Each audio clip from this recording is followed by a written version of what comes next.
Thank you so much, Tadeusz. Um, I am Dr. Yoel Finkelman, curator of the Judaica collection at the National Library of Israel. I apologize that my French is not good enough to open this event with proper divrei bracha, with proper opening words in French. And so I apologize for that, but I am extremely excited and honored that we are able to conduct this event this evening. To begin with, I'd like to thank Tadeusz and Yael, Dr. Yael Levy, who have been behind the scenes working with great effort to make sure that this event was able to take place. I'm particularly excited about this event because the National Library of Israel holds literally millions of items, tens of thousands of manuscripts, millions of books, millions of pages of archival material, tens of millions of digital files of various kinds. And as much as we are constantly expanding the collection, it is really rare that something comes into the National Library of Israel collection that I feel confident that people will be looking at for a long time, struggling with, opening, examining, deciphering, being frustrated by, writing about. And I have no doubt that the material that we've collected that was donated so generously by Professor Shalom Rosenberg related to Mr. Shoshani is material that's going to be discussed at great length in intellectual circles, in academic circles, in circles of Jewish education and Jewish thought and beyond. It's also exciting for me because we're doing a public Zoom event, neither in Hebrew nor in English, reaching out to European participants, and obviously the connection between Mr. Shoshani and the French-speaking public is so important. I do not want to take too much of your time, but I do want to welcome everybody to another of our digital events at the National Library of Israel, to encourage you to sign up for our newsletter to hear about other events that will be going on. And again, since my French is not really up to the task, I'm going to welcome everybody and unfortunately not be able to listen to the rest of the event. But I do want to put you in the extremely capable hands of Dorit Shilo, professor at Dr. Dorit Shilo, professor at Tel Aviv University, and somebody who has been working long and hard with the National Library of Israel on our literary supplement, on our literary activities, on our attempts to be not only a collector of important literature, but also a body that spreads important literature. So thank you very much for your participation, and I regret profoundly that my language skills do not allow me to learn with you, because I have no doubt that you will indeed learn a great deal. Merci beaucoup Yoel, et bonsoir tout le monde et bienvenue à cet événement Zoom en français portant sur Missy Shoshani et sa collection intitulée Missy Shoshani, une pensée juive moderne. Quand je m'appelle Dorit Shilo, comme on l'a présenté, et dans une petite minute, nous allons commencer.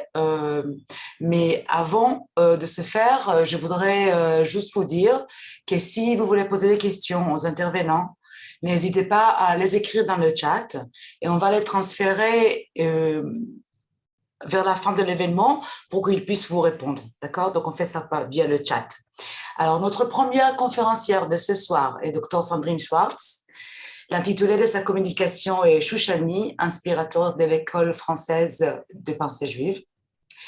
Alors, Sandrine Schwartz est docteur en histoire, diplômée de la section des sciences religieuses de l'EPHE en Sorbonne, enseignante-chercheuse, diplômée de la section des sciences religieuses à l'Institut universitaire d'études juives Elie Wiesel et membre du groupe de recherche Judaïsme contemporain à Paris. L'école française de pensée juive et ses principaux animateurs sont au cœur de ses recherches. Elle est également l'auteur du Fascinant Shoshani, un ouvrage qui a été publié cette année chez Hermann, qui retrace les itinéraires de vie et des pensées du génial marginal. et son rôle d'inspirateur de l'école des pensées juives de Paris. Sandrine Schwartz, c'est à vous.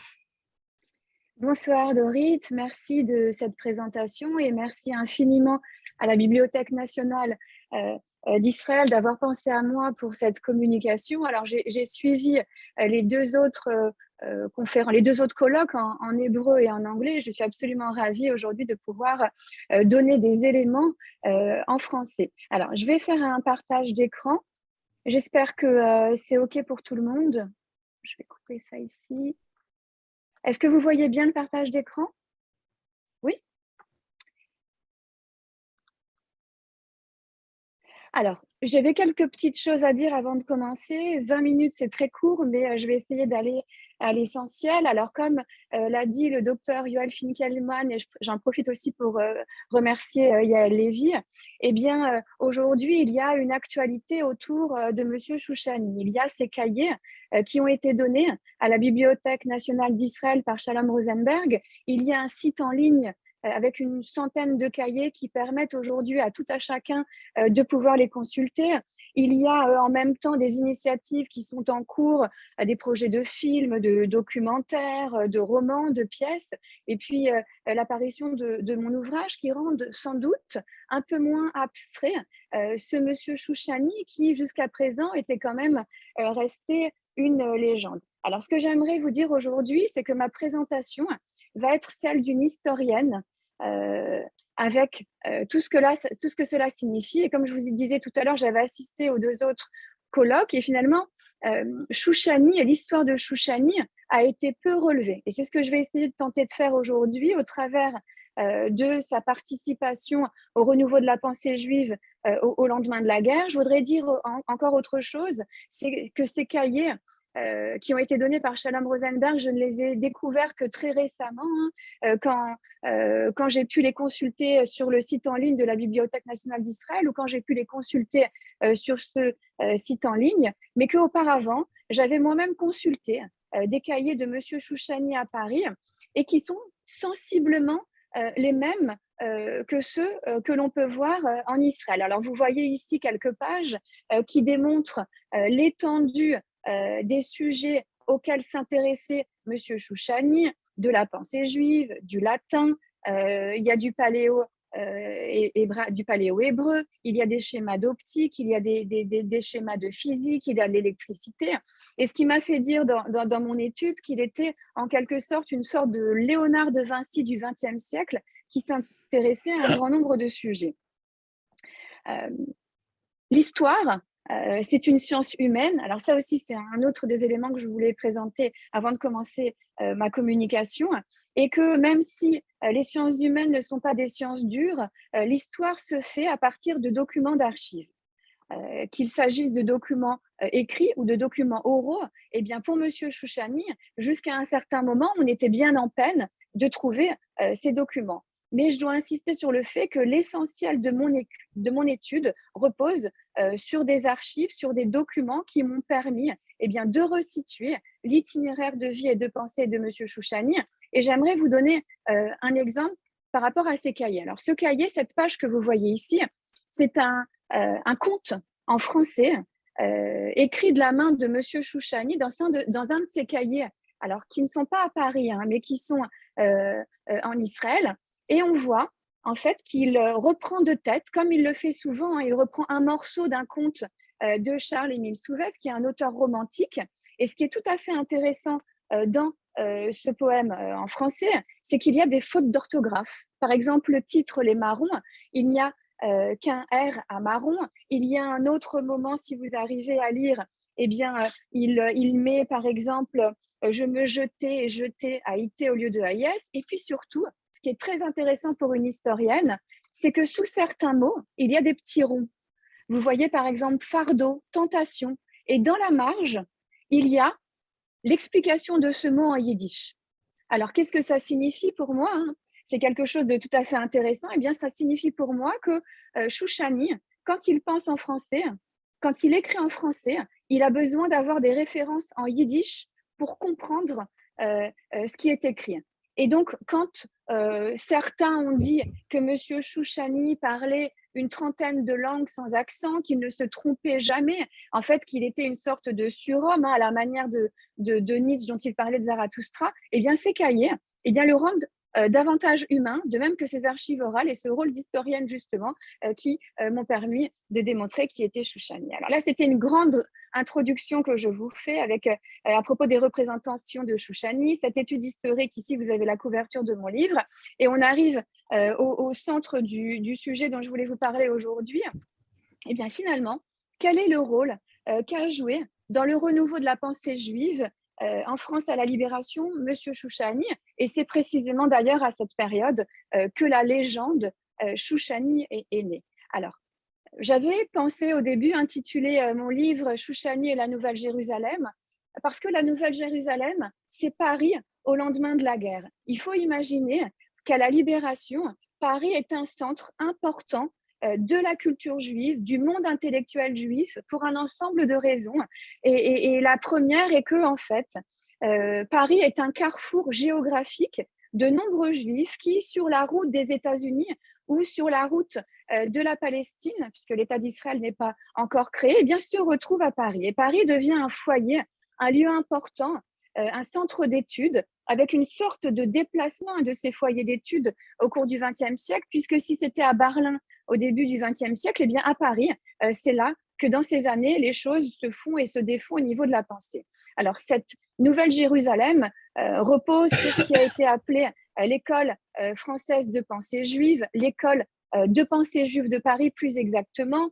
À la base, et je vais aller très vite, c'était une idée de Vladimir Rabin, un de ces intellectuels, qui a lancé comme une boutade eh bien, le nom de cet endroit où des intellectuels de tout horizon se retrouvaient, quel que soit leur domaine de prédilection, des gens de lettres, des scientifiques, des ashkénazes, des séfarades, des universitaires, parfois des rabbins ou des grands rabbins, des hommes pieux.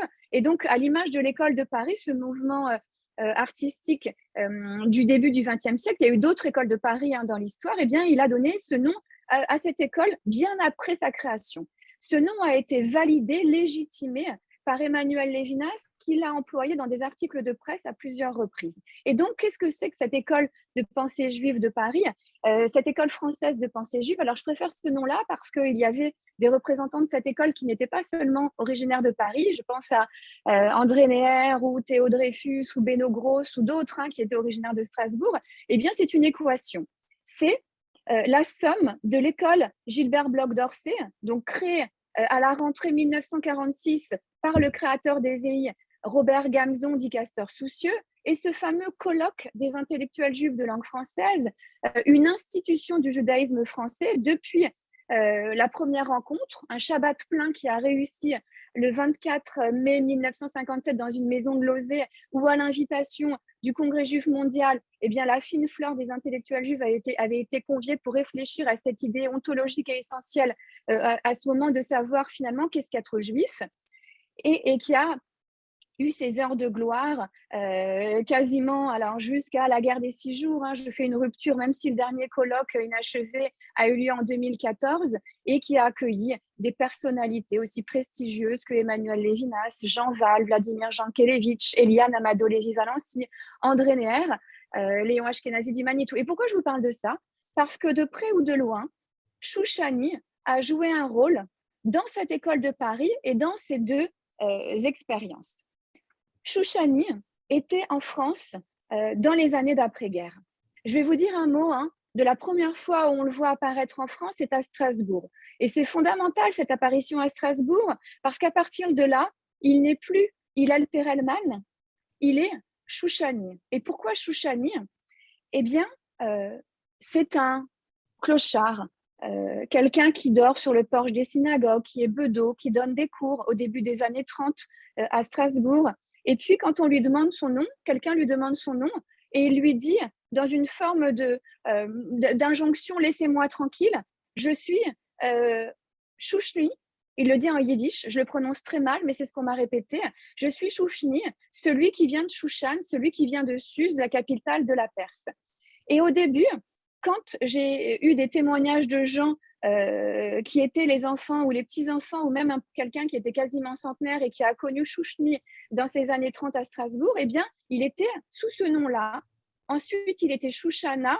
Et c'est véritablement à la fin des années 30 et essentiellement pendant la guerre qu'il devient Chouchani. Il aura un d'autres pseudonymes, Ben Soussan, Ben Chouchan, et puis les dérivés en yiddish, Rosen, Rosenbaum, etc. Tout ça pour vous dire que quand on dit que Chouchani, eh bien, au début, en tout cas, c'est un dérivé de la rose, ce n'est pas le cas. C'est un dérivé de la capitale de la Perse, Shushan, même si par capillarité, par association d'idées, eh bien, ça deviendra Ben Soussan, Ben Shushan en judéo-arabe, qui veut dire la rose. D'ailleurs, vous remarquerez qu'en yiddish, la rose, c'est Rosen, et en hébreu, la rose, c'est Vered. Donc, tout ça pour vous dire que Chouchani, qui est déjà apparu en France dans les années 30 du côté de Strasbourg, eh bien, se retrouve à la Libération à Paris. Et là, on le voit partout. Il donne des cours à l'école Maïmonide, engagée par Marcus Cohn. Il est dans des maisons d'enfants de Lozé. Il est donc en région parisienne. On l'aperçoit à la maison d'enfants Les Hirondelles à Lyon. Et d'ailleurs, c'est là où pour la première fois que Elie Wiesel le rencontrera. Donc, même s'il y a plusieurs premières rencontres d'Elie Wiesel, et on verra ça dans un instant. Et puis, il est à l'école d'Orsay. Il donne par ailleurs des cours à des centaines d'enfants qui se préparent à la bar mitzvah. Et c'est comme ça aujourd'hui qu'on a des témoignages oraux de sa présence à Paris et du style de Chouchani, ce clochard génial qui avait une apparence négligée, c'est le moins qu'on puisse dire, mais qui avait une connaissance sacrée tout à fait impressionnante et qui amusait beaucoup ces jeunes gens.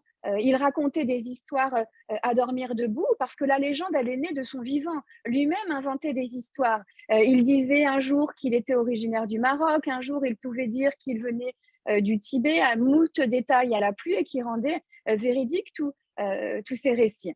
Et donc Chouchani est présent dans ce renouveau de la pensée juive et il donne des cours qui sont des spectacles de l'érudition donc dans ces maisons d'enfants, à l'école d'Orsay et auprès de particuliers.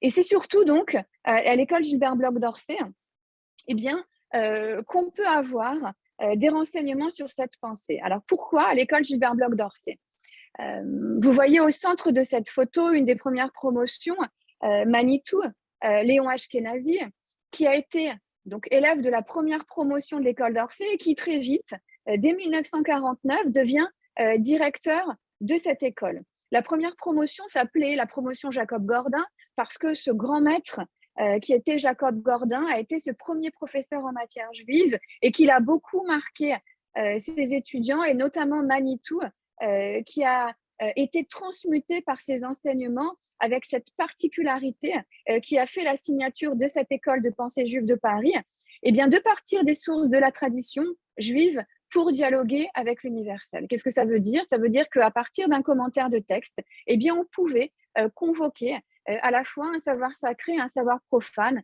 Et c'est cette méthode qui a fait la particularité notamment de cette école de pensée juive de Paris et qui a été mise en place par Jacob Gordin. Et d'ailleurs, vous verrez dans un instant que ça a été aussi la méthode en quelque sorte de Chouchani et que parfois dans les mémoires, eh bien Gordin et Chouchani sont d'ailleurs confondus. Et donc,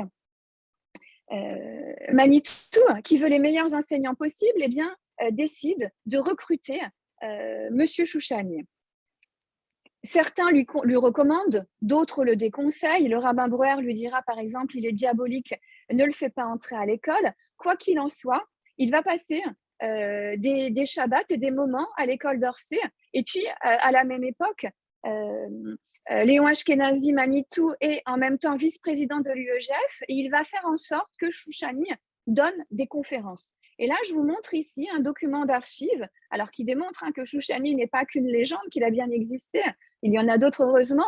Eh bien, c'est un carton d'invitation qui fait partie des archives de Colette Baer, qui sont aux archives sionistes centrales en Israël, et qui montre une conférence qu'a donnée Chouchani à l'UEJF en 1951 sur le judaïsme et christianisme. Et cette conférence est particulièrement intéressante parce que vous voyez juste à côté, Coco Ladebert a pris des notes de cette conférence et que dans cette conférence, on y voit certaines thématiques qui sont originales de la pensée de M. Chouchani et qui peuvent être mises en corrélation avec d'autres éléments de la pensée de ces intellectuels juifs de l'après-guerre, et je pense notamment à Lévinas. C'est dans cette conférence que Chouchani dira que c'est le Talmud qui est universel et pas la Torah, une idée qui est contraire à ce qu'on a entendu jusque-là. C'est dans cette conférence notamment qu'il va parler du fait que les textes de la tradition juive sont des messages pour tout le monde, pour l'humanité en son entier, et pas seulement pour les Juifs. Et voilà, donc c'est cette conférence qui est absolument intéressante. Elle est aussi intéressante pour une autre raison, c'est qu'elle a lieu juste avant, avec le petit carton d'invitation que je vous ai mis à côté, d'une conférence de Manitou sur clandestinité de la pensée juive, et que c'est cette conférence qui va marquer la rupture définitive de Chouchani avec Manitou. Donc Chouchani va être à l'école d'Orsay, il va passer des Shabbats. Alors j'ai des tas d'anecdotes, si vous me posez les questions, je pourrais vous les raconter. Il a par exemple, c'est Henri Atlan qui m'a raconté ça, qu'il avait volé le Sefer Torah de l'école d'Orsay, qu'il avait probablement vendu. En même temps, c'était essentiellement le Shabbat Manitou qui donnait des cours, mais lui participait et donnait son avis, et que finalement, la plupart des cours qui ont été donnés aux étudiants de l'école d'Orsay étaient les cours qui avaient lieu à l'UEJF. Et donc Manitou va finir par rompre avec Chouchani suite à cette conférence notamment, et pour d'autres raisons, parce que à cette conférence, Chouchani, à la fin de l'intervention de Manitou, va prendre la parole pour montrer en quoi Manitou avait fait plusieurs erreurs, et Léon Ashkenazi va en être gêné, vexé, et il va lui interdire les portes de l'école d'Orsay. C'est pas la seule raison, il faut pas croire que Manitou était si susceptible que ça, c'est qu'il y avait d'autres raisons sur la méthode même de Chouchani qui contrariait Manitou, cette méthode de déconstruction. Il faut imaginer que ces jeunes gens qui arrivaient à l'école d'Orsay étaient des gens qui étaient souvent peu pratiquants, qui avaient quasiment un premier accès à l'étude des textes dans cette école, et donc il fallait être très pédagogue. Manitou trouvait que Chouchani n'était pas très pédagogue, que sa méthode de passer des jours entiers sur un verset, ou de dire un jour une chose et le lendemain son contraire, ce qu'il a appelé la déconstruction, était, et Manitou disait, il est derrière lui, après il n'y avait qu'un champ de ruines, et ce n'était pas très pédagogique. Donc voilà, un ensemble de raisons qui font que Manitou va stopper la collaboration de Chouchani à l'école d'Orsay, mais il n'en demeure pas moins qu'il a marqué ces jeunes-là, et notamment ce côté aventurier. L'autre grande figure de cette école de pensée juive de Paris, c'est André Neher. Alors, je vais vous dire de qui je vais vous parler ce soir. Je vous ai parlé de Manitou, je vais vous parler rapidement d'André Neher, Elie Wiesel, parce qu'on oublie, il a fait partie de cette expérience, et puis Lévinas, quelques mots, parce que je sais que Joël Ancel va en dire des choses plus longuement que moi. Et donc, André Neher est aussi quelqu'un qui a croisé la route de Chouchani à plusieurs reprises. Il l'a croisé déjà dans les années d'avant-guerre à Strasbourg. Son père l'a engagé pour lui donner des cours sur Guémara, des cours sur texte. Et il se rappelle même que, il avait confié au rabbin Betzalel Nahor, que le premier cours que Chouchani lui a donné, donc avant-guerre, il était tout jeune, c'était sur le traité Betsa. Et quand j'en ai parlé à Michel Revel, son neveu, il a été à la fois amusé et étonné, parce qu'il m'a dit que une des premières fois où son oncle a choisi de donner un cours de Guémara, c'était en 1955, c'était précisément sur ce traité Betsa. Et alors, il me dit, peut-être qu'il l'a choisi finalement parce que Chouchani lui avait mieux fait comprendre. Donc, il le voit avant-guerre à Strasbourg. Il le voit pendant la guerre, en Dordogne, dans cette fameuse maison, la double demeure, cette bâtisse de Lanteuil, Mayanim, où toute la famille Neher est réfugié et il donnait des cours à toute la famille, aux neveux, etc. Et on a cette anecdote du juge Richard Neher qui racontait qu'il assiste à son cours et qu'il a essayé de prendre des notes au cours de Chouchani et qu'il n'a pas pu parce que ça partait tellement dans tous les sens. Alors, dans tous les sens, d'une manière positive, hein. Il y avait tellement d'éléments qui étaient convoqués, c'est qu'il a tenté de prendre des notes et au bout de 10 minutes, il a eu une affreuse migraine et il a dû jeter la plume et abandonner ce projet. Et puis, André Neher le revoit au moins dans cette maison, les Hirondelles, dont je vous ai montré la photo tout à l'heure, puisque c'était la maison qui hébergeait des enfants survivants de la Shoah, des époux Samuel, donc la sœur d'André Neher et son beau-frère, et que c'est là qu'Elie Wiesel aperçoit Chouchani pour la première fois. Et pourtant, dans l'œuvre de André Neher, à aucun moment, il ne cite Chouchani. Il cite généralement tous ses maîtres et tous ses proches, et Chouchani, il ne le cite jamais.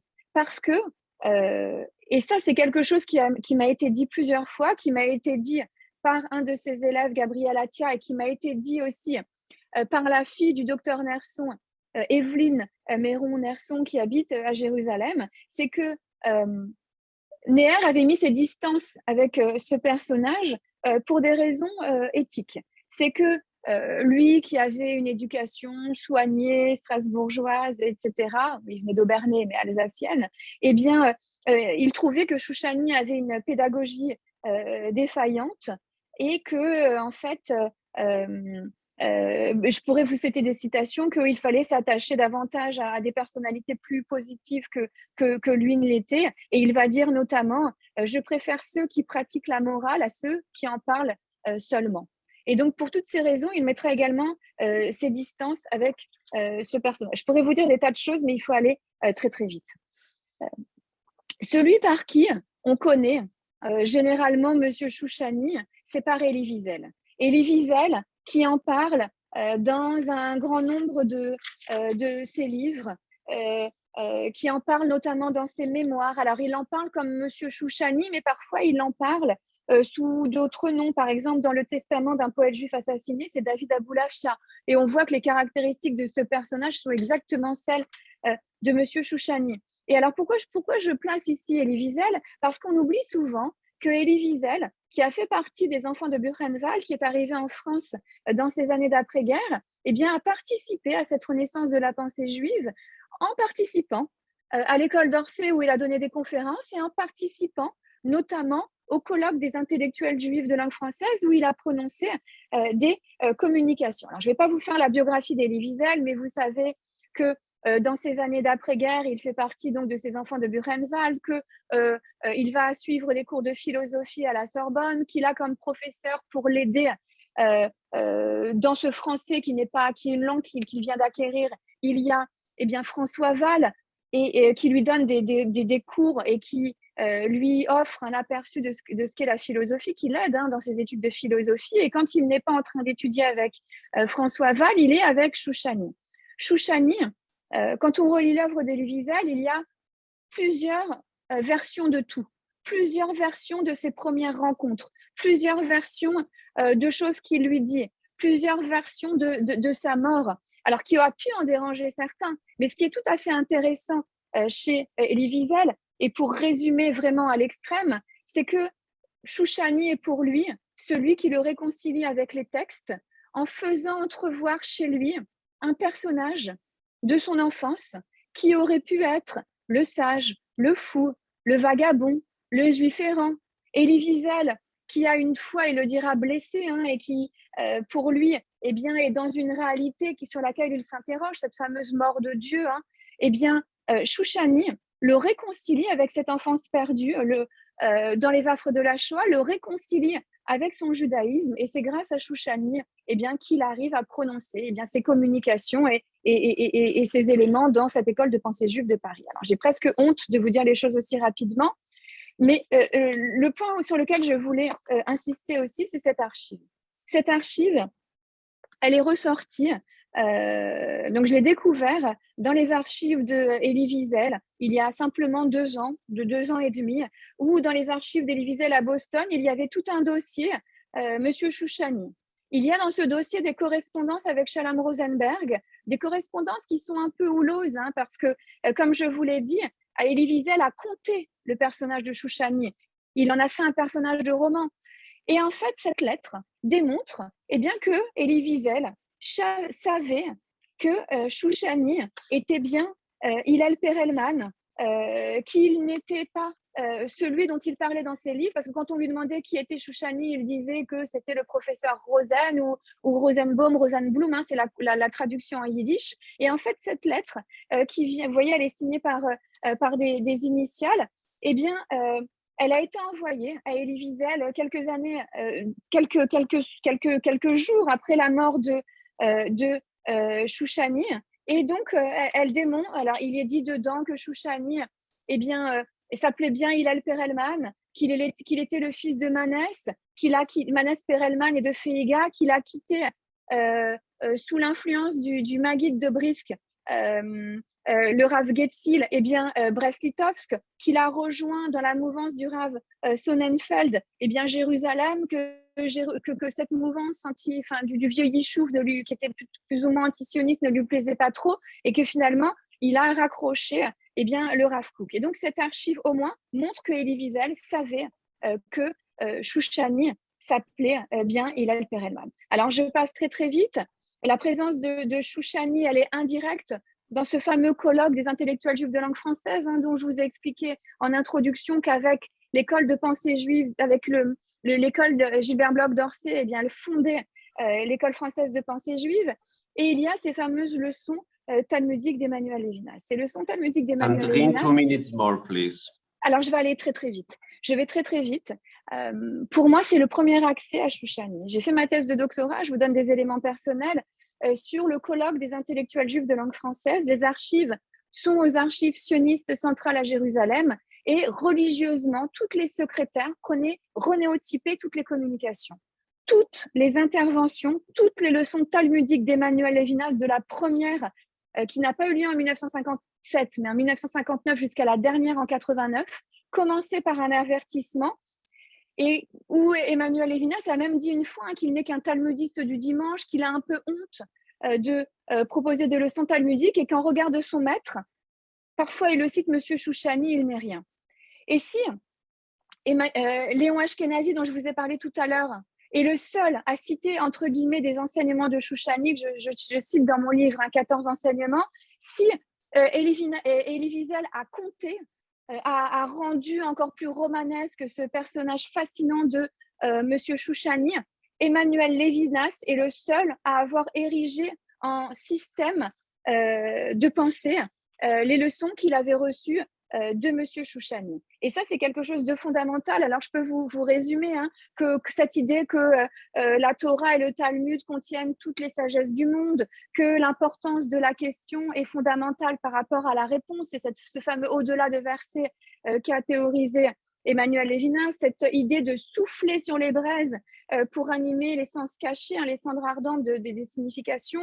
Donc, rechercher la multiplicité des sens, c'est une notion qui lui a été inculquée par Monsieur Chouchani, et qui lui a donné, lui, le philosophe introducteur en France de la phénoménologie husserlienne, l'audace de proposer des leçons talmudiques. Alors, je vais très, très vite, mais en fait, ce que j'ai essayé de vous dire en quelques mots, et c'est ce que j'ai essayé aussi de vous dire dans mon livre, c'est que Chouchani, il faut vraiment le considérer comme un des inspirateurs de cette école de pensée juive de Paris, aux côtés du philosophe Jacob Gordin, du philologue Joseph Gottfarstein, et que par sa présence, à ce moment précis de l'histoire, il a permis, avec les innovations qui étaient les siennes et qui sans doute aujourd'hui peuvent paraître peut-être vues, revues, mais à l'époque, en fait, c'était quelque chose de tout à fait inédit et qui a été fondamental. Si j'avais le temps, je vous dirais, peut-être en une phrase, qu'aujourd'hui, la vraie identité de Chouchani est prouvée par des documents d'archives qui s'appelaient Hillel Perelman, que grâce à ces documents d'archives, on sait qu'il est né dans le judaïsme Brisker, le judaïsme de Breslitovsk, qu'il a été contemporain du Rav Brisker. Là, c'est tous les documents d'identité de ses parents.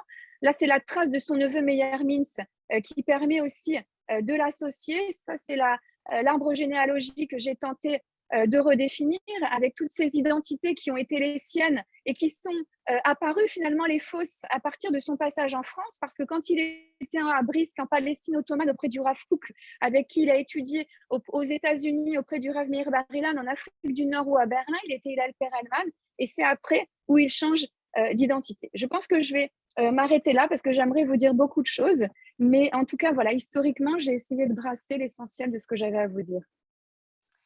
Merci beaucoup, Sandrine Schwartz, pour cette communication passionnante, notamment grâce à ces points de vue historiques extrêmement intéressants. Et nous allons continuer avec la communication de l'intervenant suivant, Dr Shmuel Vigoda, et l'intitulé de sa communication, Monsieur Chouchani, de qui à quoi. Alors, Monsieur Vigoda, c'est à vous. Merci. Merci beaucoup. Tout d'abord, je voudrais remercier la Bibliothèque nationale d'Israël pour cette initiative et également pour cette invitation. Comme l'a dit Dorit Chilo, j'ai suggéré comme titre de ma présentation ce soir, de qui à quoi, et cela parce que nous sommes vraiment à la charnière de la relation à Chouchani. Il y avait jusqu'à présent très peu de gens qui connaissaient véritablement Chouchani, et pour ceux qui l'ont connu et pour ceux qui ont entendu parler de lui, souvent, très souvent, la question a été, et on l'a entendu maintenant de Sandrine, la question a été de savoir quelle est sa véritable identité. Et il m'a semblé très tôt que cette question, aussi importante soit-elle, elle est peut-être secondaire par rapport à non pas qui il était, mais quel a été son enseignement. Et là, par rapport à cette question-là, je dois dire que tous ceux qui ont essayé de donner une réponse à cette question, c'est-à-dire une réponse de contenu, se sont trouvés très rapidement face à un mur que j'appellerais le mur de l'oubli. Peut-être l'anecdote que Sandrine Schwartz vient de nous raconter à propos du juge Richard Neher et de la difficulté qu'il a éprouvée à prendre des notes alors qu'il était parti pour prendre ces notes pendant cette conférence de Chouchani, indique bien la difficulté. Peut-être que cela relève de la profondeur, de l'étendue, du défi que son enseignement portait, de par son étendue, de par sa polysémie. Mais il me semble que à présent, maintenant que les cahiers de Chouchani lui-même ont été ouverts au grand public grâce à ce don qui a été fait à la Bibliothèque nationale et grâce à l'initiative qui vient de l'extérieur de la Bibliothèque nationale, mais à laquelle la Bibliothèque nationale d'Israël participe activement, d'ouvrir ces cahiers et de permettre de les consulter, de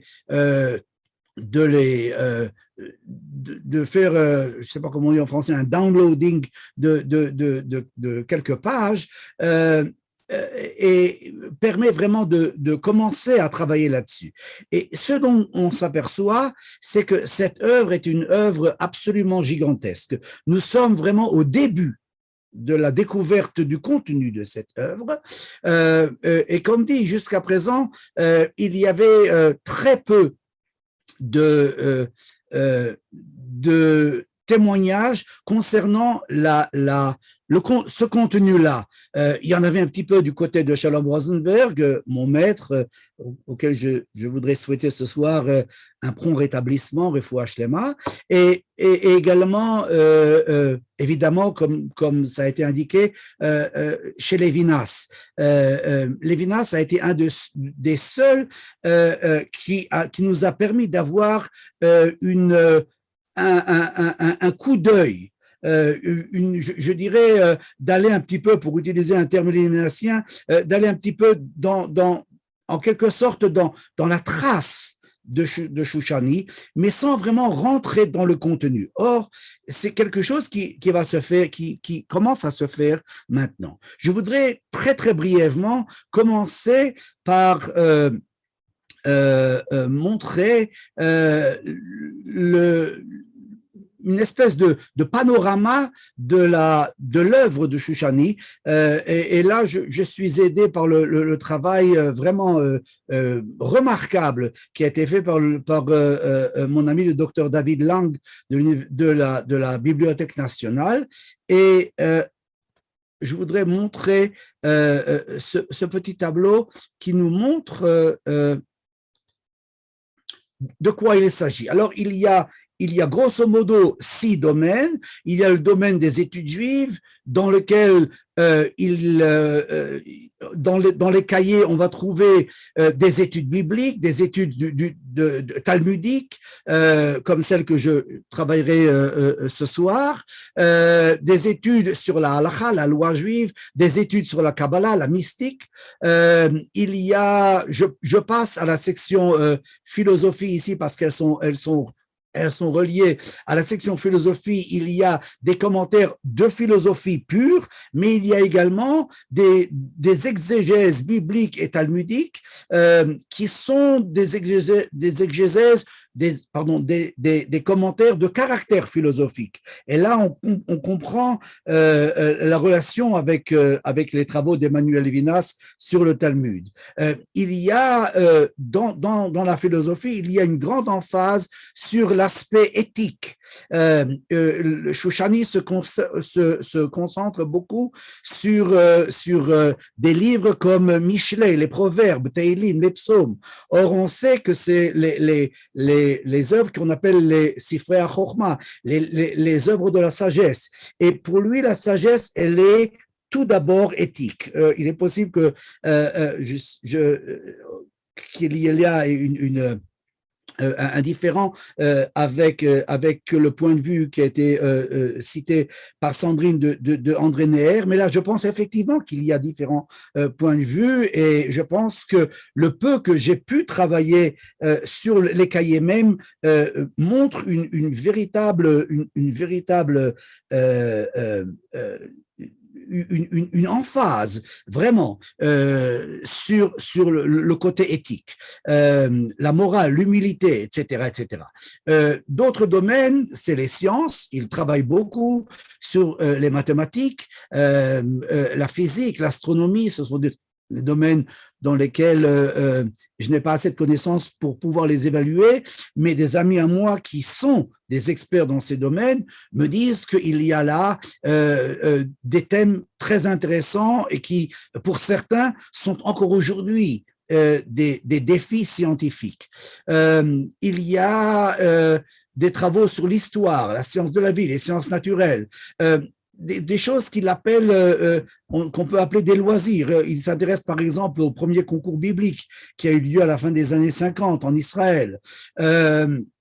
Il y a des données personnelles et biographiques, et il y a également cet intérêt particulier pour les lettres et les nombres qui vont lui permettre de faire des calculs de la halakha. On peut évidemment citer le calcul du Mola, de la nouvelle lune, mais ce n'est qu'un exemple. Après avoir vu après avoir vraiment parcouru, disons, survolé cette vue d'ensemble, je voudrais ce soir m'attarder sur, en fait, quelques lignes. D'abord, je voudrais vous montrer la page sur laquelle on va travailler ce soir. Un instant, là, voilà. Alors, c'est une page du cahier numéro 30, CH30, ICH30, et c'est à la page 3. Et cette page traite d'une homélie talmudique qui est extrêmement connue, l'histoire du four de Achnai, sur laquelle je vais revenir tout de suite. Malgré que cette anecdote soit très, très connue, on va voir que Shoushani la travaille d'une manière qui est tout à fait particulière, vraiment tout à fait particulière.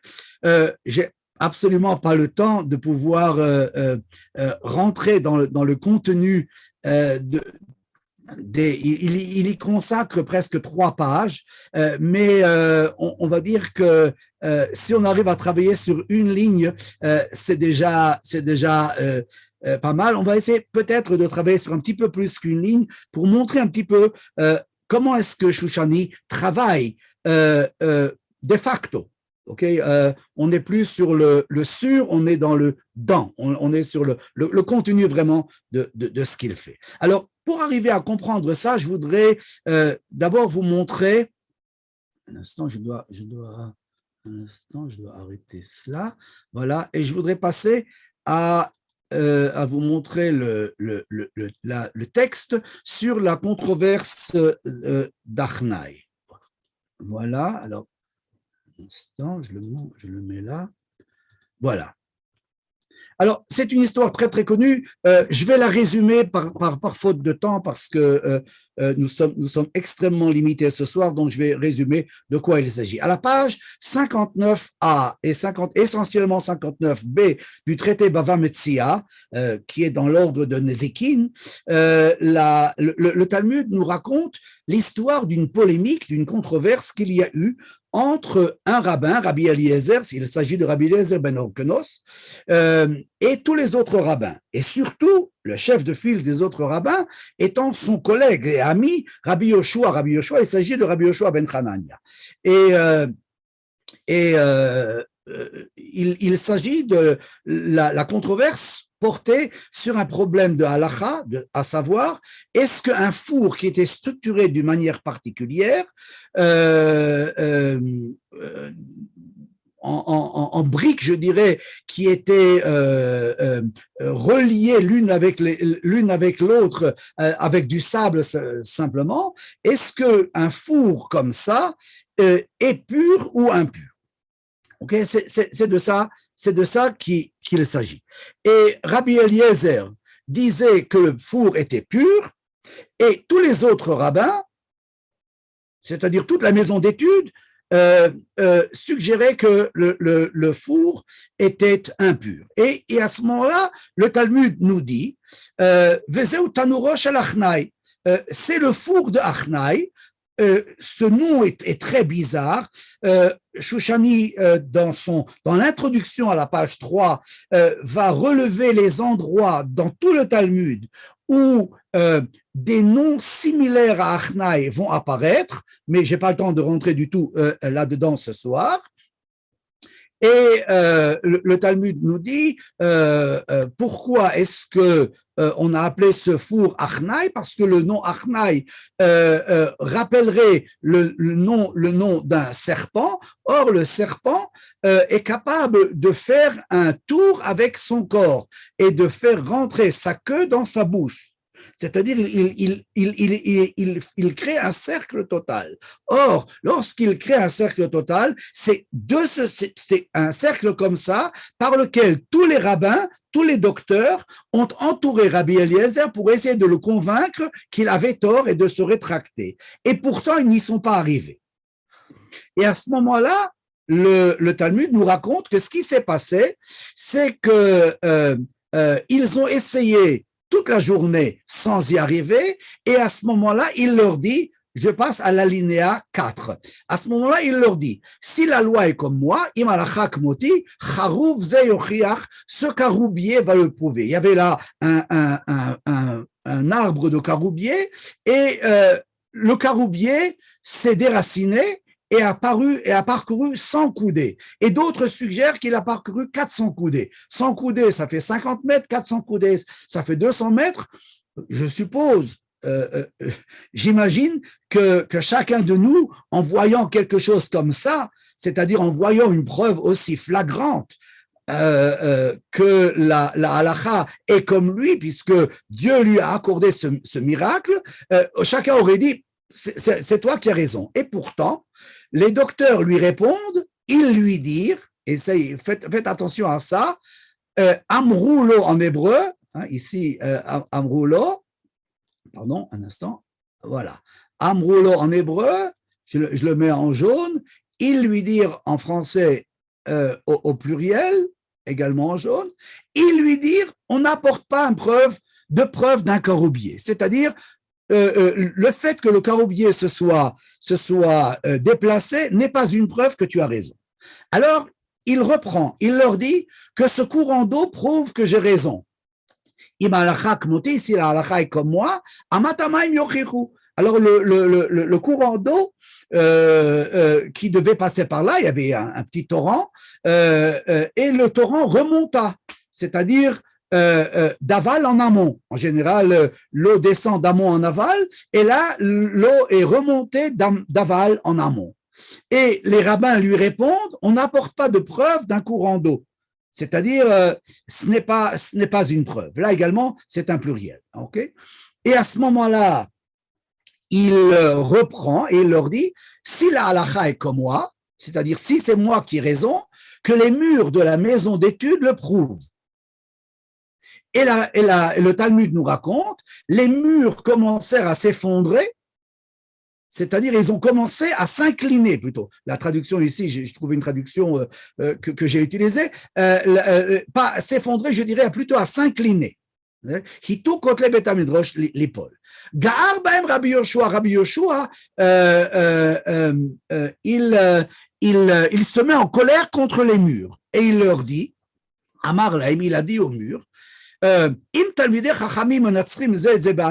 si des docteurs polémiquent entre eux, de quoi vous mêlez-vous?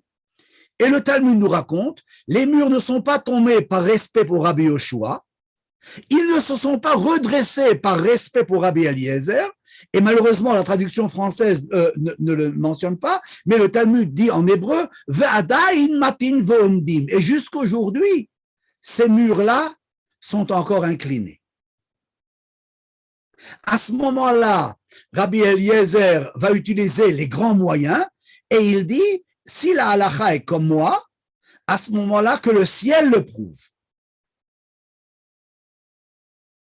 Et à ce moment-là, le Talmud nous dit, une voix sortie du ciel et dit,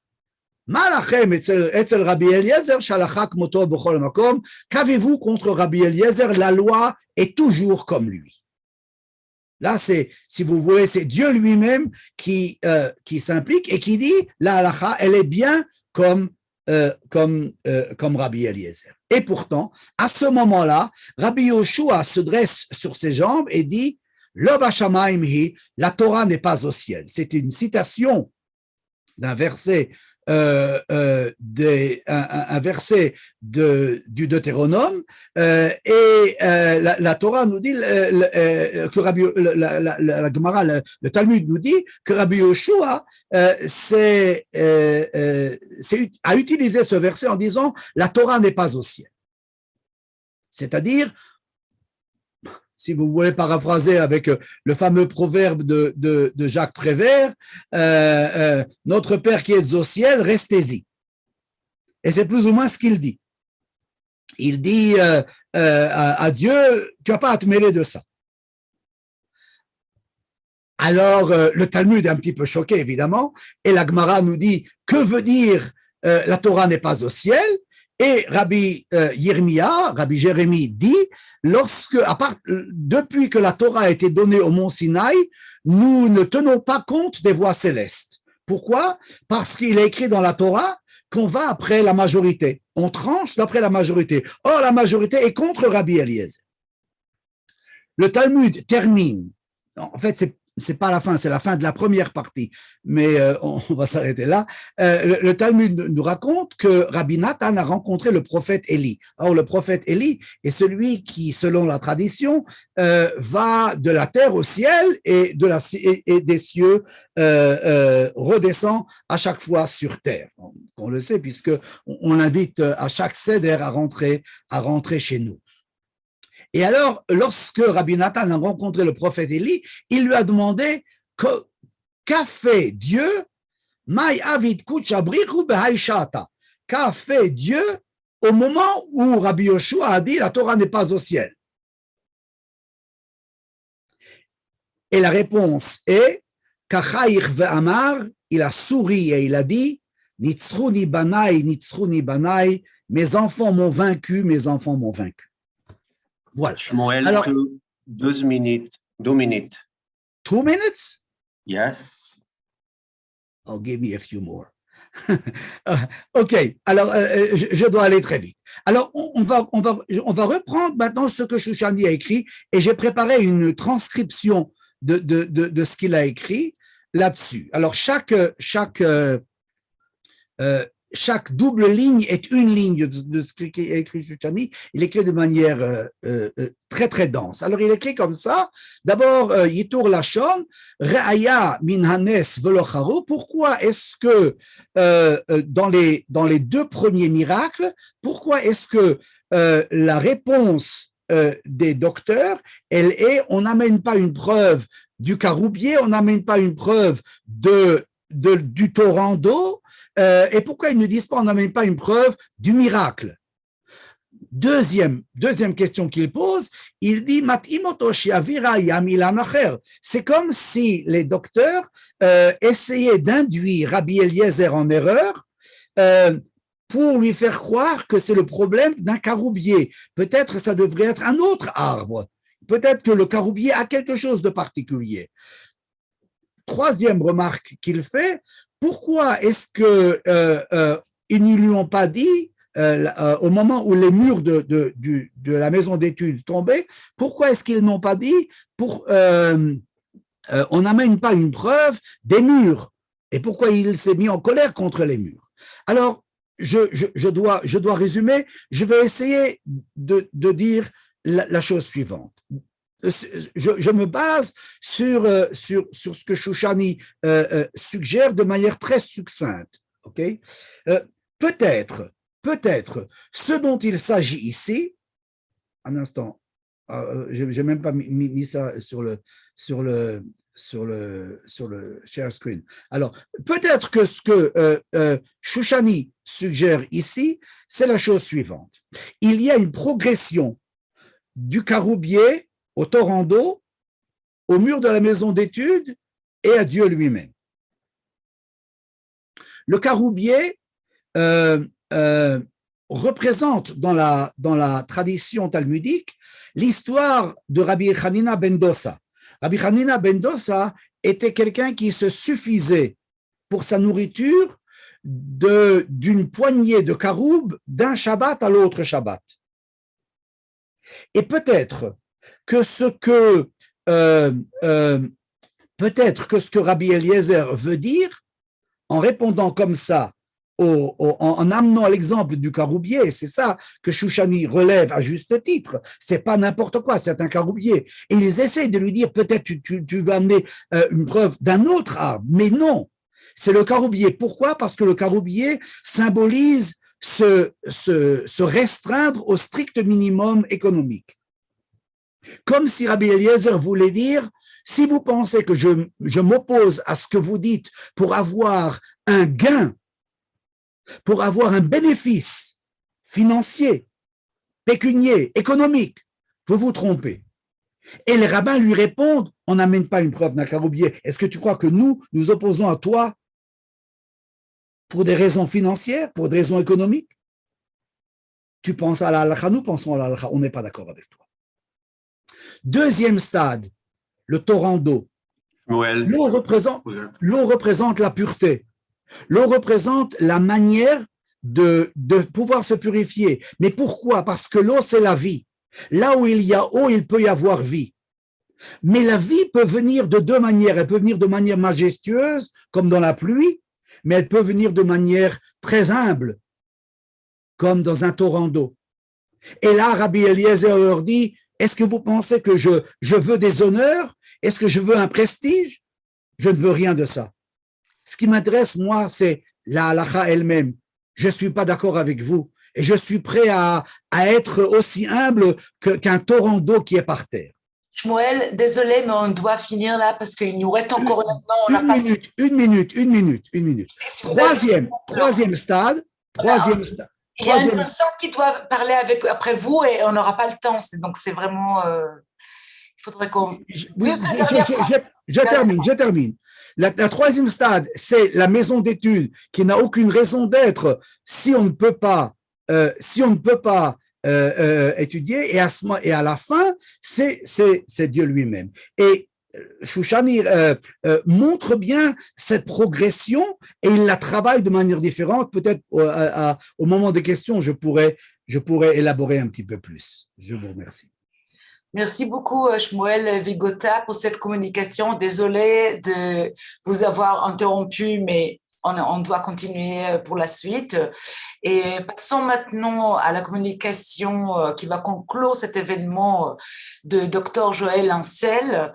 Et l'intitulé de sa communication est « Avec Shoushani et au-delà, Lévinas sur l'élection et le messianisme ». Voici, c'est à vous, Joël. Merci Dorit pour cette introduction. Je vais m'en tenir. Excusez-moi, j'ai pas lu la biographie. Une petite seconde. Je veux juste dire que... Alors, allez-y, Dorit. Alors, voilà, je vais vous présenter. Je suis désolée parce qu'on était tellement dans le... Alors, vous êtes directrice des programmes au Collège international de philosophie, membre fondateur de la Société internationale de recherche Emmanuel Lévinas et directrice de la collection Cyrel, Actualité de Lévinas, aux éditions Manusio. Et vos recherches portent sur la relation entre Kabbale et philosophie. Moshe Chaim Luzzatto, je prononce bien, oui? Oui, tout à fait. C'est de l'hébreu. Plus récemment, sur la philosophie française du XXe siècle, particulièrement Bergson, Lévinas et Yankelevitch. Alors, c'est à vous. Merci Dorit pour cette introduction et je vais m'en tenir, j'espère bien, aux 20 minutes qui me sont imparties pour laisser du temps aux questions, si c'est possible. Alors d'abord, je voudrais dire tout ce que nous devons au professeur Shalom Rosenberg, mon cher ami, qui, avec sa générosité coutumière, a fait don des cahiers de Shoushani à la Bibliothèque nationale d'Israël et nous a donné à tous accès à ce trésor. Donc, en 1947, Lévinas rencontre M. Shoushani grâce à son ami le docteur Nerson.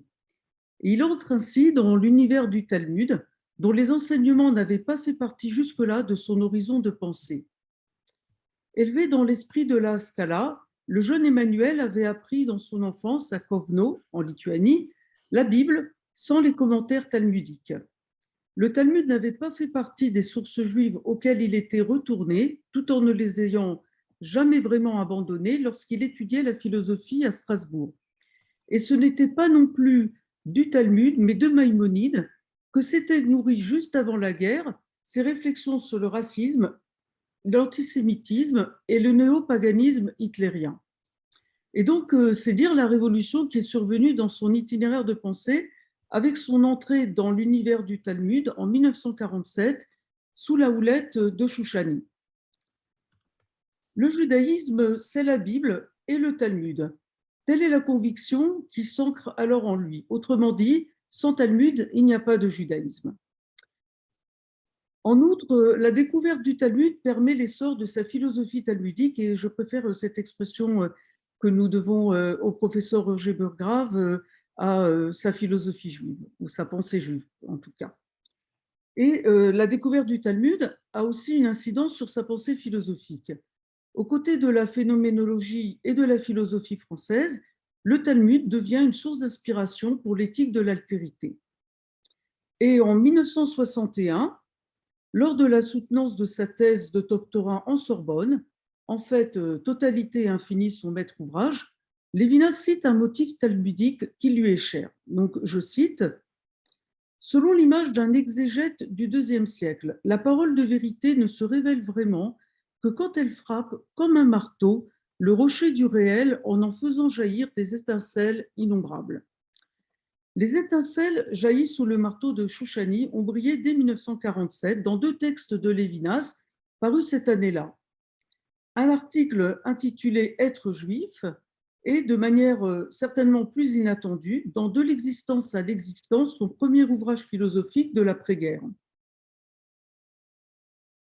Alors, on a coutume de chercher les étincelles de Shoushani dans les lectures talmudiques de Lévinas et dans son ouvrage Difficile liberté. Donc, tous ces ouvrages, bien sûr, qui appartiennent au versant juif de son œuvre.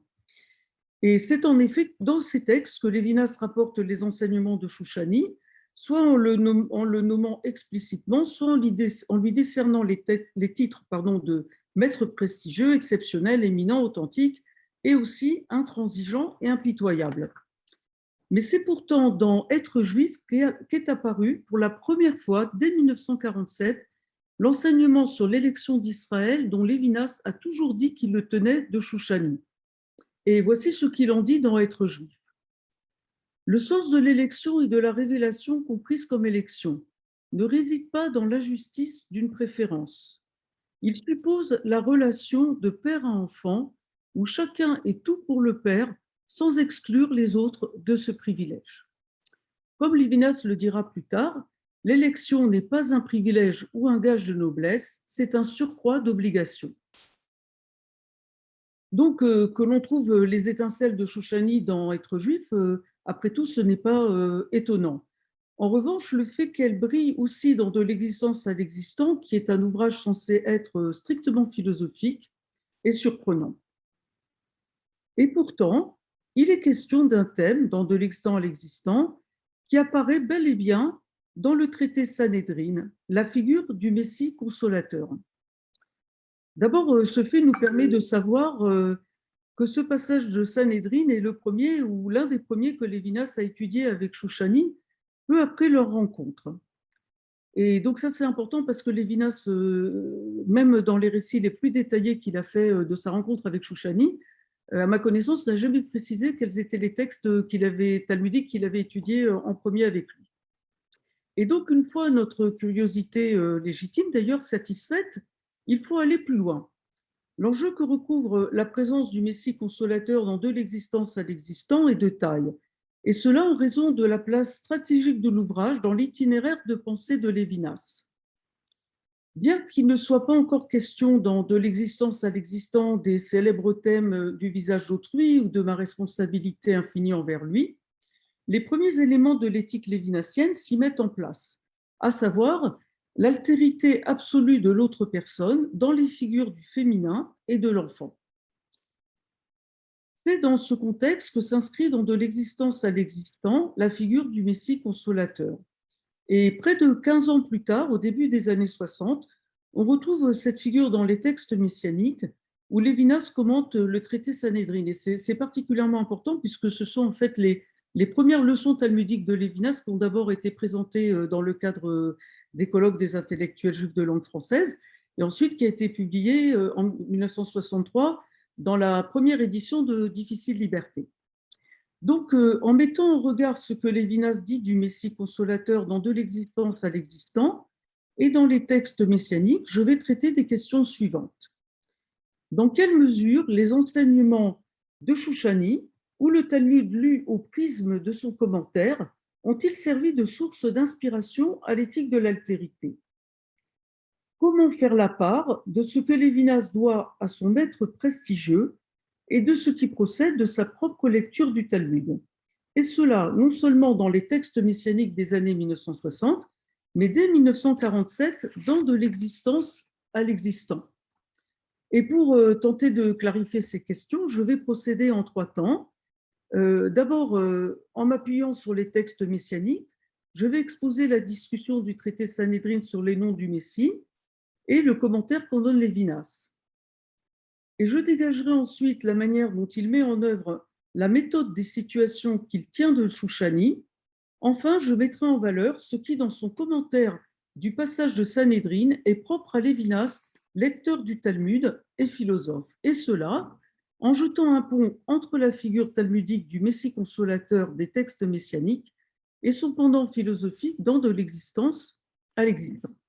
Alors donc, je commence par exposer le texte de Sanhédrin tel que, sur la discussion en tout cas autour des noms du Messie, tel que Lévinas le présente dans ses textes messianiques. Donc, alors ça, c'est les commentateurs traditionnels. Le terme de Mashiach est un acronyme formé de l'initiale de chacun de ces 4 noms. Donc, même pour Menachem, Shin pour Shiloh, Yud pour Yinon et Chet pour Hanina. Et chacun de ces noms désigne une des qualités propres à la personnalité du Messie et une des dimensions des temps messianiques. C'est ce que Lévinas met en évidence dans son commentaire du passage de Sanhédrin qui porte sur les noms du Messie. À l'école de Rabbi Shila, on dit que son nom est Shiloh. Comme le précise Lévinas, c'est le Pacifique qui fera régner la paix, Shalva en hébreu, à laquelle obéiront les autres peuples, comme le dit le Midrash. Selon Rabbi Yanal, le nom du Messie est Yinon. Et comme l'explique Lévinas à partir du verset du psaume 72 cité dans Sanhédrin, le Messie apparaît ainsi sous la figure d'un roi qui rendra justice au peuple, qui instaurera la justice sociale, qui fera droit aux pauvres. Enfin, comme l'enseigne Rabbi Hanina, pour qui le Messie porte le même nom que lui, sa venue marquera l'avènement de la pitié, Hanina en hébreu. Comme le précise Lévinas en se référant au verset de Jérémie cité dans Sanhédrin, la pitié messianique consiste dans la délivrance du peuple, son retour de l'exil. Lévinas, et ça c'est très important, met en lumière les 2 caractères communs à la paix, la justice et la pitié.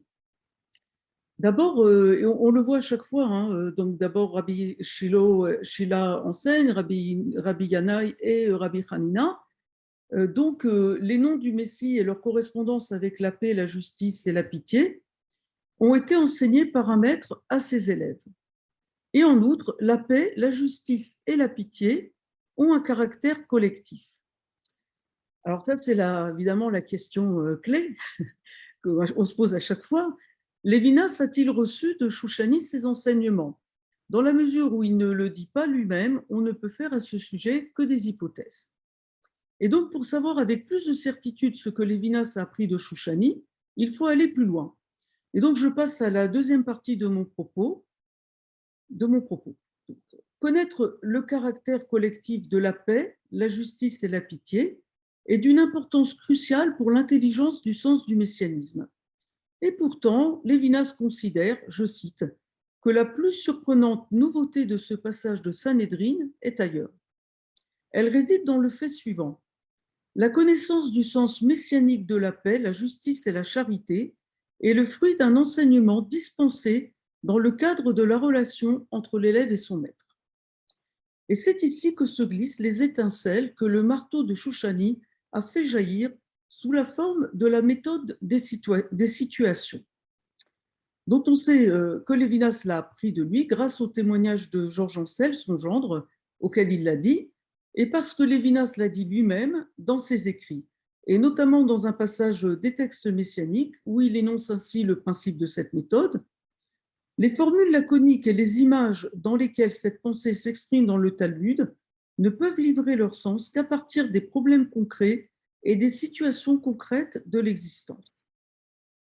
Alors donc, comme le rappelle Georges Ancel, il m'en a parlé hier, alors c'est frais dans ma mémoire, qui le tient, comme je l'ai dit, de la bouche de Lévinas, c'est la méthode des situations que Shoushani utilisait pour clarifier une histoire de corbeau plutôt insolite, le corbeau de la jeunesse que Noé avait lâché hors de l'arche et qui refusait obstinément de s'en éloigner parce qu'il soupçonnait Noé de vouloir séduire sa femme, sa corbeille.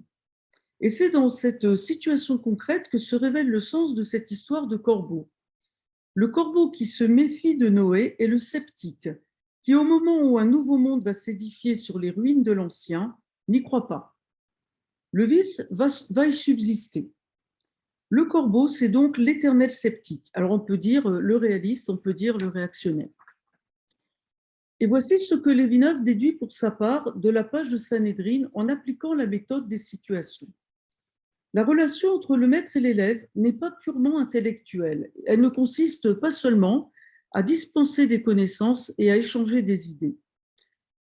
La présence vivante du maître, dit-il, est l'expérience, la situation concrète où se révèle le sens du messianisme. Et c'est ce que veut dire Lévinas quand il affirme que le sens du messianisme, je le cite, « lui dans le visage du maître qui enseigne ». En revanche, l'opinion suivant laquelle le quatrième nom du Messie est Ménachem, le consolateur, n'est pas rapporté par des élèves au nom de leur maître. Et le Talmud se contente de dire « Yesh Omrim », d'après certains autres. Comme le constate Lévinas, le consolateur n'apparaît pas dans le visage du maître, il s'annonce en dehors de l'enseignement. En outre, la paix, la justice et la pitié, on l'a dit, ont un caractère collectif. La paix concerne les peuples, l'humanité, la justice concerne l'État et le peuple, et la pitié concerne Israël. En revanche, la consolation a un caractère tout à fait personnel, et c'est ce que dit Lévinas dans ses textes messianiques. Je le cite. « Le consolateur va plus loin que l'homme de la paix, de la justice et de la pitié.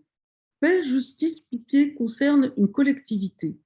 Le consolateur a une relation individuelle avec celui qu'il console. On peut avoir pitié d'une espèce, on ne console qu'une personne. » Et poursuivant son commentaire, il ajoute ceci. Ménachem, le quatrième nom présumé du Messie, caractérise les temps messianiques comme une époque où l'individu accède à une reconnaissance personnelle par-delà la reconnaissance qu'il tient de son appartenance à l'humanité et à l'État. Ce n'est pas dans ses droits qu'il est reconnu, mais dans sa personne, dans son individualité stricte. Les personnes ne disparaissent pas dans la généralité d'une entité. Et c'est cette dimension personnelle de la consolation messianique que l'on trouve déjà en 1947 dans De l'existence à l'existant, et également le caractère personnel de la lecture que Lévinas y fait du passage du traité Sanhédrin qu'il a étudié cette même année avec Chouchani. Et cela parce qu'il envisage la figure du Messie consolateur dans la perspective de son éthique de l'altérité, alors en plein essor. Alors, je voudrais faire une précision importante. En faisant ressortir dans cette troisième partie de mon exposé l'originalité de la lecture lévinassienne, je n'entends pas sous-estimer ou minimiser le rôle de Chouchani. Mais mon souci est de dissiper les malentendus que peut engendrer la description très courante de leur relation comme celle du maître et de son élève, ou de son disciple. En 1930, le jeune Lévinas, âgé seulement de 24 ans, faisait dans son premier livre, dédié à Husserl, donc le père de la phénoménologie, une déclaration d'une audace sans pareille.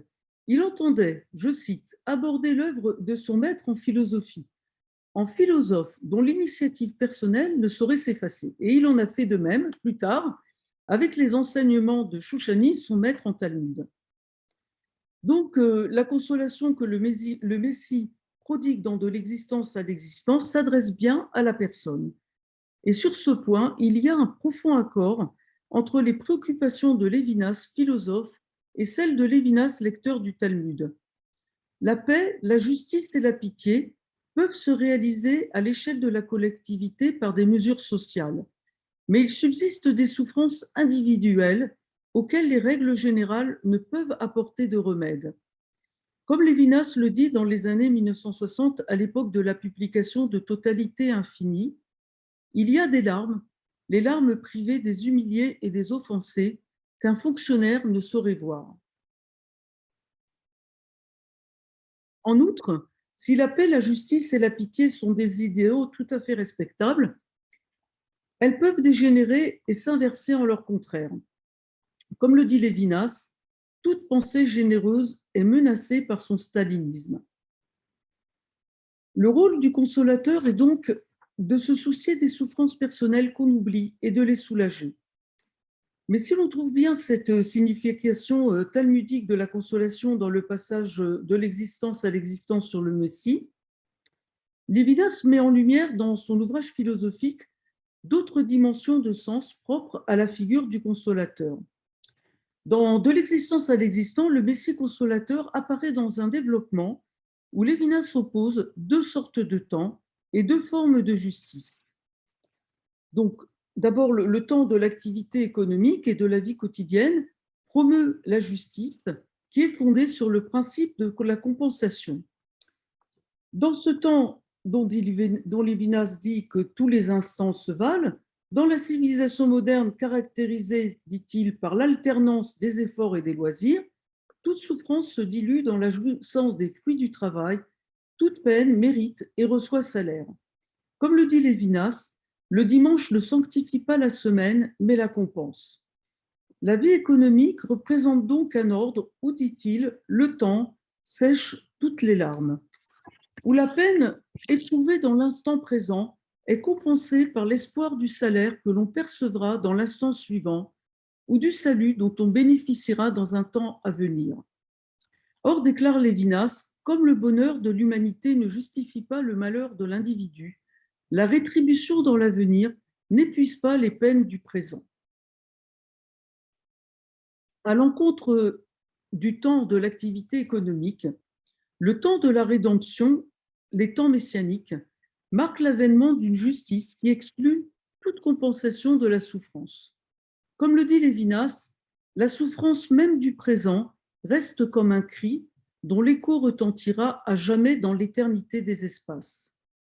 Si la souffrance n'est pas compensable, c'est parce qu'elle est éprouvée par une personne. Et c'est ici qu'apparaît la figure du Messie consolateur. La consolation qu'il prodigue ne consiste pas à promettre un avenir radieux ou un monde futur qui compenserait les peines présentes. Elle concerne le présent, l'instant même de la souffrance. Et ça, c'est une expérience dont tout le monde a pu faire l'expérience. Quand on éprouve de la souffrance, surtout quand elle est très vive, on se sent comme prisonnier dans l'instant dans lequel on éprouve cette souffrance. Donc, la consolation du Messie libère du consolateur, libère l'instant présent du poids de la souffrance qui l'encombre. Et je voudrais conclure en reprenant la belle formule, une des belles formules, parce qu'il y en a beaucoup, de l'existence à l'existant. La consolation prodiguée à la personne lui donne de l'air frais, une dimension et un avenir. Je vous remercie beaucoup. Merci beaucoup pour cette communication présentant la pensée Shoushani plus en profondeur des liens avec Lévinas. Et alors, il nous reste quelques minutes et j'ai deux questions à poser. La première à Shmuel et question posée par David. Et je pense qu'il s'agit d'une question vraiment précisant de votre analyse de Rabbi Eliezer. Alors, la question est la suivante.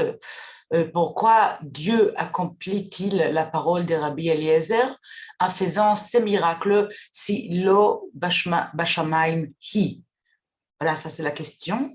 Et je souhaite également, je pense que il y a des détails biographiques de docteur Shmuel Vigota que j'ai ôté, vous présenter et je souhaite vous dire, parce que je n'ai pas bien présenté, qu'il s'agit de l'ancien chef de département de philosophie juif au Herzog College à Longshuvot et qu'il a dirigé pendant 11 ans et qu'il est ancien chargé de cours à l'Université hébraïque de Jérusalem et chercheur à l'Institut Van Leer de Jérusalem.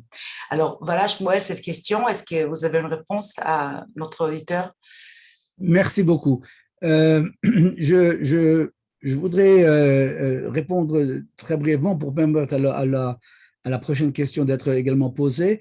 Le fait que, d'abord, de poser une question, pourquoi est-ce que Dieu fait ceci ou cela, ça relève toujours d'une impossibilité. Nous ne pouvons pas nous ne pouvons pas répondre à la place de l'infini. Mais ce qu'il convient de lire dans le texte, c'est le fait que même si l'Oba Shamayim, la Torah n'est pas au ciel, ça ne veut pas dire qu'il n'y a pas une vérité du ciel. Le ciel a sa vérité. Et ce qui rend donc ce texte très, très intéressant, c'est-à-dire qu'il y aura maintenant, si vous voulez, deux vérités, une en face de l'autre. Il y aura la vérité de Dieu, qu'on peut appeler la vérité ultime, et il y aura la vérité des hommes, qu'on pourra appeler la vérité pénultième, celle qui vient avant, celle qui n'est pas tout à fait. Et pourtant, la halakha va être tranchée selon la vérité pénultième, précisément parce que la Torah est au ciel. Ce que Rabbi Eliezer aurait donc entrevu, c'est la vérité, je dirais, avec un grand V. Et c'est d'ailleurs pour ça que ces miracles consécutifs sont faits. Le choix des miracles est fait par Rabbi Eliezer. Et c'est ça que Shoushani met en relief. D'abord, le caroubier, c'est-à-dire le strict minimum, ensuite le torrent, l'humilité, ensuite être entièrement voué à l'étude. Et l'idée de l'étude est toujours l'idée d'avoir une nouvelle perspective à chaque fois. Lévinas, là également en rapportant Shoushani, le met très très souvent en relief au cours de ses lectures talmudiques et également de son travail philosophique. L'étude permet toujours un renouveau. Et ensuite, il y a la vérité avec un grand V. Et cette vérité-là va contredire la vérité des hommes. Et pourtant, c'est par la vérité des hommes que la halakha va être tranchée. Merci beaucoup, Shmuel, pour cette réponse éclairante. Et je pense que la question suivante est adressée à Joël. Il y a Henri Jakubowicz qui demande comment expliquer que, au contraire de Lévinas, Elie Wiesel ne cite pas d'exemple de l'enseignement de son maître Shoushani, ni dans ses écrits, ni dans ses entretiens. Oui, alors, ce que je vais dire, ce n'est pas une position personnelle, hein, c'est quelque chose, bon, c'est pas, donc, voilà, c'est peut-être, faut pas que ça soit mal compris, que ça soit compris en mauvaise part, mais il y a quand même une part de légende dans le récit que Elie Wiesel fait de ses contacts et de son enseignement et de son contact avec Shoushani et de l'importance qu'il a eu pour lui, parce que je ne suis pas du tout sûre qu'il ait vraiment étudié avec Monsieur Shoushani et ça expliquerait d'ailleurs, bon, il rapporte autre chose, hein, Elie Wiesel a ses propres mérites, c'est un écrivain extrêmement créatif et doué, je n'ai pas besoin de le dire, mais bon, il y a quand même d'autres témoignages qui effectivement, bon là je rejoins Sandrine hein, qui a dit que Lévinas a été le seul à avoir érigé en système de pensée les enseignements de Shoushani. Hein. Bon, et vous savez, enfin bon, Shmuel le sait bien, puisque le docteur Nerson était son oncle, si je ne me trompe pas. Donc, il y a quand même beaucoup de personnes qui rapportent des enseignements de Shoushani. Voilà, donc je pense que c'est dû à ce fait. Sandrine, s'il vous plaît, vous voulez ajouter on a 2 minutes avant qu'on cause. Oui, alors je vais aller très vite. C'est vrai que Elie Wiesel ne cite pas des enseignements de Shoushani. Mais pour lui, Shoushani, parce qu'il l'a quand même côtoyé dans son petit appartement quand il faisait ses études de philosophie à la Sorbonne, il a essayé d'imiter, de l'imiter. Et il raconte cette anecdote, par exemple, que c'était Bocone hein, qui dirigeait l'OSE à l'époque et pour qu'il ait un petit peu d'argent, Elie Wiesel, qui était très pauvre, eh bien, il lui demande d'aller donner des cours de préparation à la bar mitzvah à un enfant. Et Elie Wiesel y va et il essaye d'appliquer la méthode de Shoushani. Et ça ne marche pas du tout parce que l'enfant n'arrive pas. Alors, c'est quoi cette méthode? Il dit qu'il essaye donc de lui apprendre à lire les textes sacrés en convoquant eh bien, une pluralité de sources annexes, en essayant de pointer du doigt le mystère de leur genèse, mais ça ne fonctionne pas du tout. L'enfant, à chaque fois, finit en larmes et le papa le remercie. À plusieurs reprises dans son œuvre, on voit comment, évidemment, Elie Wiesel va romancer le personnage en faisant un être entre ciel et terre, et comment d'autres fois, il va essayer aussi de s'identifier à lui. Sandrine, je suis désolée, mais on va être coupé. Donc, on va être coupé à 30. Donc, je vais juste dire merci à tous les intervenants, les conférenciers qui ont parlé ce soir, et à vous, le public, d'être venu, et en espérant de vous voir très prochainement dans la suite. Et puis, si vous voulez ajouter dans les quelques secondes qu'il nous reste, Sandrine, allez-y, mais j'ai peur qu'à 9h30, on va être coupé automatiquement. Alors, je termine avec ce que je disais tout à l'heure en introduction, c'est que le seul finalement qui cite Shoushani, deux points, ouvrez les guillemets, c'est Manitou. Dans ses conférences audio, il y a au moins 14 enseignements, alors que j'ai relevés.